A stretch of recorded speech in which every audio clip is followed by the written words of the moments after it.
Әсіресе Динара. Не болды, Динара?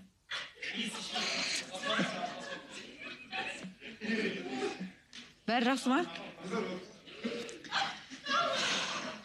Түсінікті. Ана жақсы сөз бар ғой. Ал енді жұпқа байланысты. Бір нәрсе айтып кетейінші, Аша ханым, кешіріңізші. Болды, осымен қояйық. Иә, Асхат. Кешірім сұраймын. Тымсалайықшы, достар. Ана сөз бар ғой, сақалшы деген, бояушы деген сайын сақалын бояпты деп. Аман, барынша кішкене білеміз, сенің жалпы жасап жатқан дүниеңді, сенің жаңағы эфирде өзіңді сөйлеп жатқаныңды енді білеміз, өмірде де қалай сөйлейсің, эфирде де қалай сөйлейтініңді. Бірақ барынша шынымен саған өтініш, этиканы сақташы. Өтініш тек қана. Мен саған ешқандай сенің басыңа, жеке сенің құқықтық нормативтеріңе ешқандай әңгіме айтып отырған жоқпын. Тек қана өзіңді қоғамда ұстауды үйренші.